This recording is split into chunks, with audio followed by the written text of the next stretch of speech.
আমাৰ ছাত্ৰ-ছাত্ৰীসকল আজি আমি দশমমান শ্ৰেণীৰ লেসন 2.22 আৰম্ভ কৰিবলৈ আগবাঢ়িছো। এই পাঠটোত আমাৰ দ্বিঘাত ৰাশিৰ মূল আৰু ইহঁতৰ সহগৰ মাজৰ সম্বন্ধকেইটা উপস্থাপন কৰিবলৈ বিচাৰিছে। আমি অকণমান কথাটো বুজি লওঁ দেই। দ্বিঘাত ৰাশি ধৰি লওক কোনোবা এটা ৰাশি x² + 2x + 3 এইটো এটা কি ৰাশি? দ্বিঘাত ৰাশি, কাৰণ ইয়াৰ হায়েষ্ট ঘাত কিমান? 2। ইয়াৰ দুটা মূল ওলাব, মানে ইয়াৰ উত্তৰ দুটা ওলাব। ধৰি লওক এটা উত্তৰ আলফা ওলাল, এটা বিটা ওলাল। যি ওলাল আমি আলফা বিটা বুলি ধৰি লৈছো। সেই আলফা আৰু বিটা ইহঁতৰ কি বুলি কোৱা হ'ব? মূল বা শূন্য। এই বহুপদটোৰ শূন্য এটা হ'ল আলফা, এটা হ'ল বিটা, বা এই বহুপদটোৰ বা দ্বিঘাত ৰাশিটোৰ এটা মূল হ'ল আলফা আৰু এটা মূল হ'ল বিটা। ইয়াক আমি সাধাৰণভাৱে যদি লিখিব বিচাৰো, আদৰ্শ দ্বিঘাত সমীকৰণ এটা হিচাপে যদি লিখিব পাৰোঁ ax² + bx + c, এইটো হ'ল আদৰ্শ দ্বিঘাত সমীকৰণ। এই আদৰ্শ দ্বিঘাত সমীকৰণটো যদি মূল দুটা আলফা আৰু বিটা হয়, তেন্তে কি হয় জানেনে? Alpha + beta = -b/a। এই মূল দুটাৰ যোগফল সদায় -b/a এৰ সমান হয়, আৰু মূল দুটাৰ পূৰণফল কি হয়? c/a। মূল দুটাৰ পূৰণফল কি হয়? c/a। এই অংকটোকে আমি এই অংকটোত মানে এই কথাখিনি আমি এই অংকটোৰে উপস্থাপন কৰিম। কেনেকৈ কৰিম চোৱা। প্ৰথম অংকটো দিছে তোমাৰ 2x² - 2x - 8। ইয়াত প্ৰথমে আমি মূল কিটা উলিয়াও। ইয়াৰ মূলটো কেনেকৈ উলিয়াম চোৱা। আমি ইয়াত কি কৰিব লাগিব? ইয়াৰ প্ৰথম পদটোৰ সহগ কি? 1। এটা পূৰণ কৰিম। ধ্ৰুৱক পদটোৱে এই পদটোৱে কি কৰিম? পূৰণ কৰিম। যিটো পূৰণফল পাম তাক উৎপাদক উলিয়াম, আৰু সেই উৎপাদকখিনি কি কৰিম? ভাগ কৰিম। আৰু ভাগটো কি কৰিম ইয়াত চাই লম। ইয়াত কি চিন আছে? বিয়োগ চিন। উৎপাদক দুটা মাইনাছ কৰিলে আমাৰ কি পদটো ওলাব লাগিব? মাজৰ পদটোৰ সহগটো ওলাব লাগিব। মানে এই 8ৰ পৰা আমি কি উলিয়াব লাগিব? 2 উলিয়াব লাগিব। ইয়াক উৎপাদক বিশ্লেষণ কৰো। 2 এ হৰণ কৰিলে 4। এতিয়া যদি আমি a দুটাৰ মাইনাছ কৰো তেনে 2 পাম নে? পাম। মানে 4 - 2 = 2। ওকে, তেন্তে আমি ইয়াক কেনেকৈ কৰো?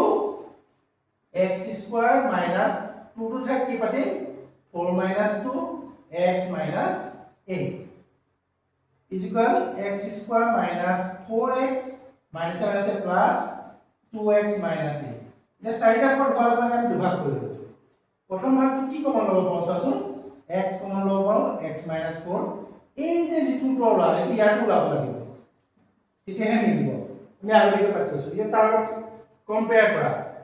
x ৰ লগত কি আছিলে? 2। x ৰ লগত কি থাকিব? 2 প্লাস c প্লাস। এতিয়া মিলিলে 2 * x 2x 2 * 4 8।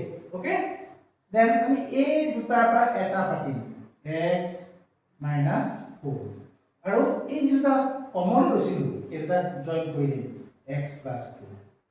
ওকে, এটাকে মূল দুটা কি হ'ব? মূল দুটা হ'ব যেটা আমি আলফা আৰু বিটা বুলি ধৰিছিলো, সেটা কি হ'ব? ইয়াত x - 4 যদি 0 বুলি ভাবো তে x ৰ মান কিমান হ'ব? 4। এটা হ'ব 4, আৰু x + 2 যদি 0 বুলি ভাবো x ৰ মান কিমান হ'ব? -2। এটা হ'ল মাইনাস। এইখিলৈকে আমাৰ শেষ। আমাৰ মূল দুটা শেষ। কিন্তু শেষত সত্যাপন এটা কৰিব দিছে। মূল দুটাৰ যোগফল আৰু পূৰণফল সত্যাপনটো চোৱা। সত্যাপনটো আমি চাওঁ। মূল দুটাক আলফা বিটা বুলি ধৰি লৈছো। এটাকে মূল দুটাৰ যোগফল কি হ'ব? 4 + -2 = 4 পৰা 2 গ'ল 2। ইয়াত যদি আমি a b c কিটা উলিয়াই লওঁ, ইয়াত a মান কিমান হ'ব? 1, b মান হ'ব -2, c মান হ'ব -8। চোৱাচোন, আমি যদি ইয়াত এনেকে পাতো 2 টো -2 তলত 1 হয়নে? তেতিয়া কি হ'ব?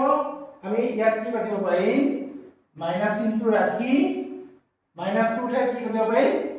b/√2 মূল দুটাৰ যোগফল কি পালো মাইনাছ বি বাই এ আৰু মূল দুটাৰ পূৰণফল কি পাম 4 ইনটু -2 মানে -8 is equal -8 by 1 is equal to c by হলে আমি কি কৰিলো সত্যাপনটো কৰি দেখালো যে মূল দুটাৰ যোগফল -b by a আৰু মূল দুটাৰ পূৰণফল c by a এটা 2 নম্বৰ অংকটো যাও 2 নম্বৰটো অকমান ইন্টাৰেস্টিং 2 নম্বৰ কি আছে চোৱাচোন এটা কোন সহজ ভাবে কৰিম দে 2 টো চোৱা 2 টো কি দিছিলে 4s square minus 4s plus 1 এটা আমি সহজ ভাবে কৰিলে কি কৰিব পাৰিম a minus b whole square সূত্ৰ কৰিলো এটো হল a স্কয়াৰ এটো হল b square minus twice ab এটা কিমান হল এটো 4s স্কয়ার হল 2 গুণ 4 1 গুণ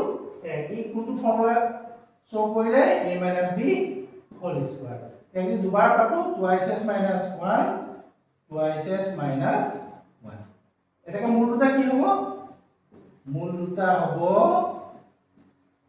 দুটা কি হবো ইয়াপা আহিব কি 1 by 2 কারণ twice s minus 1 যদি আমি 0 করে ধৰো twice s কিমান হল 1 s কিমান হল 1 by 2 এটো যদি 1 by 2 হয় ইয়াত কি হবো 1 by 2 মূল দুটা হল 1 by 2 1 by 2 ওকে এটাকে যদি আলফা বিটা বুলি ধৰি লও এটো আলফা এটো বিটা তেন্তে সত্যাপনটো চাবা দেই এখিনি আমাৰ কমপ্লিট লিখে আমি এটা সত্যাপনটো কৰিম সত্যাপনটো কেনেকৈ কৰিম চোৱা আমি alpha plus beta is equal অ এখিনি এ বুলিয়ে গা a is equal 4 b is equal -4 c is equal 1 যে alpha plus beta is equal মানে হাফ প্লাস হাফ মানে 1 1 মানে কি -4 by 4 মানে এটা এনেকৈ বলিব পাও -4 by 4 মানে -b by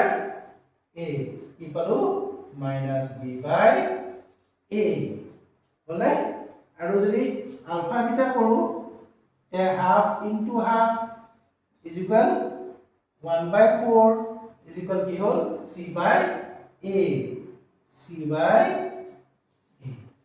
ওকে কি প্রবলেম আছে নেকি না ঠিক আছে আমি 3 নম্বৰ কৰো দিয়া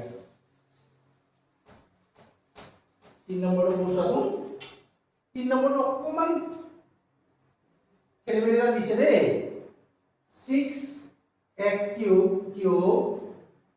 6x cube দিছে নেকি 6x স্কয়ার হ'ব চাগে 6x cube নহয় 6x স্কয়ার হ'ব 6x square minus 3 minus 7x এটা আমি সজাই লব লাগিব মাজত লৈ আহিব 6x square minus 7x minus 3 6 3 গুণ আপুনি কৈছিল যে 6 3 গুণ 18 18 পা 7 কেনেকৈ পাম 2 হল কৰিলে 9 9 পা 2 গল 7 কাৰণ আমাৰ মাইনাস আছে আমি এই উত্তৰৰ কিটাৰ কি কৰি মাইনাস কৰি এটা কিমান হ'ব 6x square minus 7 of 5 কাটি দিও -9 minus 2x minus 3 এটা হল 6x square minus 9x minus a plus 2x minus 3 আমি যদি দুভাগ কৰি লও এই ভাগটো পা কমন আহিব 3x থাকিব 2x minus 3 এটো ইয়াতে কাটি লও 2x minus 3 ই থাকিলে 1 এটাকে উৎপাদক কিটা কি হ'ব 2x minus 3 আৰু 3x minus plus 1 3x plus 1 এটাকে মূল দুটা কি হ'ব মূল দুটা হ'ব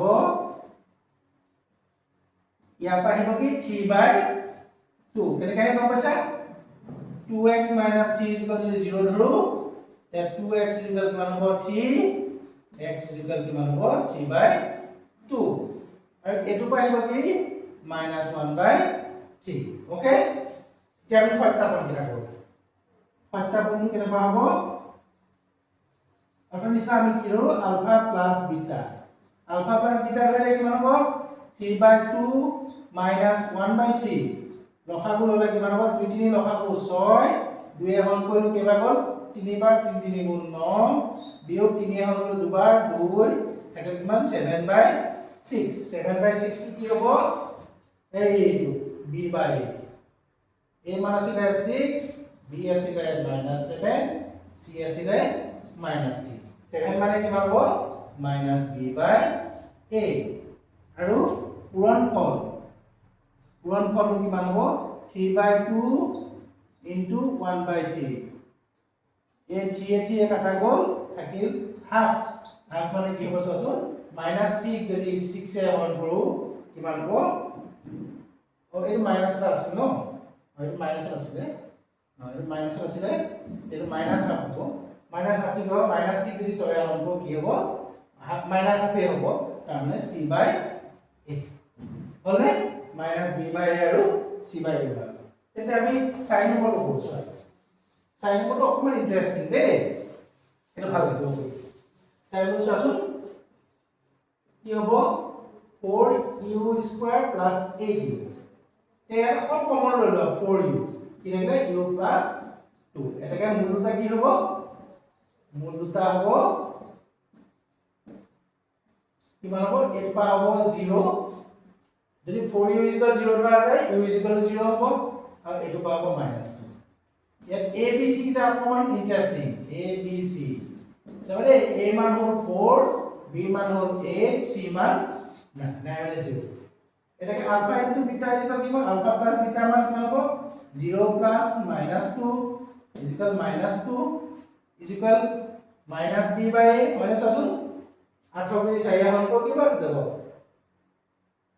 দুবাৰ ওকে আৰু আলফা বিটা মান কিমান হ'ব 0 * -2 0 c/a মানে 0 ৰ একটা আছে হয় 0/4 0/4 মানে কিমান হ'ব 0 এ হ'ব তাৰ মানে c/a ওকে এটো সহজ নম্বৰ তে আজি এই পাঠটোৰ লাষ্ট নম্বৰটো এক নম্বৰ লাষ্ট 5 নম্বৰটো কৈ দিছো t² - 15 ইন্টাৰেস্টিং এটা খুব আহে দে এটা কেনেকৈ কৰিবা এটা চাচোন দেখাত কৰিবলৈ একো উপায় নাই কিন্তু আমি এনেকৈ কৰিম চোৱা t² -